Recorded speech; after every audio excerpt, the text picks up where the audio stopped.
Good evening, my name is Garrison Anderson, and this is my informative speech for Professor Irene Thrower in my Speech 1311 class.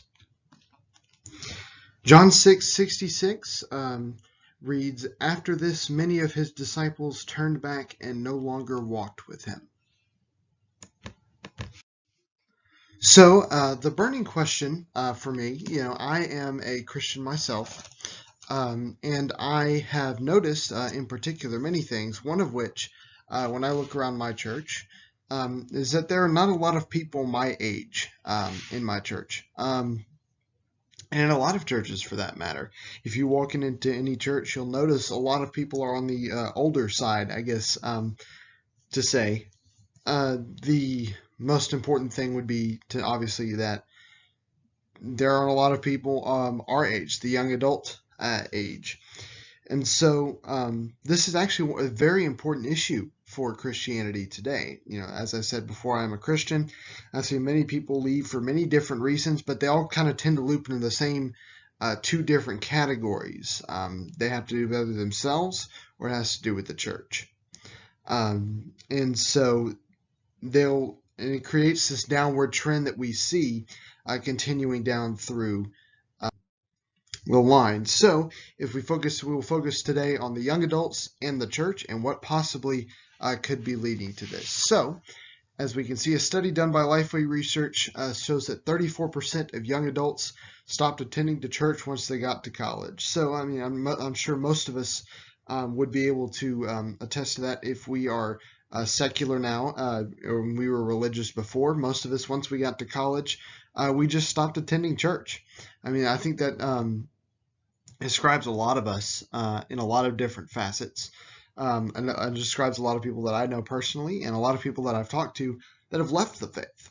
So that is a very important factor to note. And then another study done by Lifeway shows that 66% of young adults between the ages of 18 and 32 stopped attending church regularly for a year. So once you break out of that habit from getting to the church, that basically ruins or greatly diminishes your chances of getting anywhere. Political and moral beliefs also play in. In the same study mentioned above in 2017, 25% of the church dropouts stated that they were objected to where their church stood on political grounds. And then a Pew Research study showed that the millennial generation had a 65% disapproval rating of President Donald Trump. Now, you might be wondering, what does that have to do with anything? As President Donald Trump has said, and most of the Republican Party stands for the conservative Judeo-Christian values of the world today. And so obviously, a lot of, since there's a massive amount of objection, especially within the millennial generation, we can see that the church would definitely be losing a lot of those young adults because of political views. So what has the church tried to do to combat this? I mean, I know that this has not fallen on deaf ears. There are things, ringing in the ears. Why are we losing this group? What has been going on? And some churches have tried to combat this in very many ways. And unfortunately, some decisions could be seen as either good or bad, and depending on who you talk to in the religious and particularly in the Christian community. So the church has actually experimented with several different options and kept several different options to maintain that. One of such which was clergywomen. A study shown by the Reverend Eileen Campbell Reed, 80% of lay ministers in the Catholic Church were women. And then obviously the Reverend Jane Milliken Haig, as you can see in this picture here, she is one of the most prominent. She is the associate interim rector at St. John's Episcopal Church in Washington, D.C., and so she has become a very prominent figure in the Episcopal Church, and many women have followed her statue when it comes to clergy.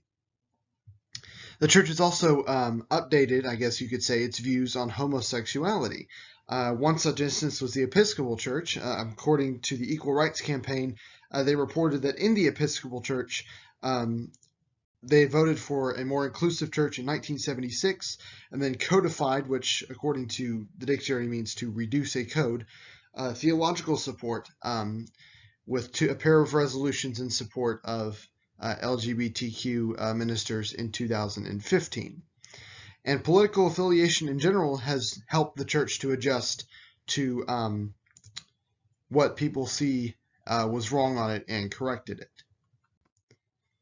So, what comes next? I believe that where the Christian church can go from here is very important, because one such important thing above anything else is accountability to the scriptures. If you read the scriptures and you're not holding yourself accountable to them, regardless, and even though Christ came and died for us all, if you are not held accountable, you do not hold yourself and others accountable to the scriptures, you lose a lot of that clinging, especially in the young adult group.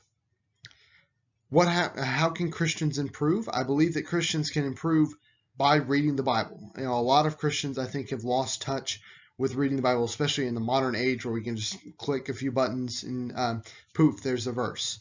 And so I think the importance there is to read the scripture and understand the issues at hand and why perhaps young adults are slipping away. And what happens if there are no more Christian young adults? Then the Christian church has failed at its mission. The Great Commission in Matthew 28 says that we are to go and make disciples of all nations. And if there are no Christian young adults, then we have failed at doing that. And these are my sources. I appreciate you all for coming. I greatly appreciate it. Best of luck to all of you, and I'm open to any form of constructive criticism. God bless.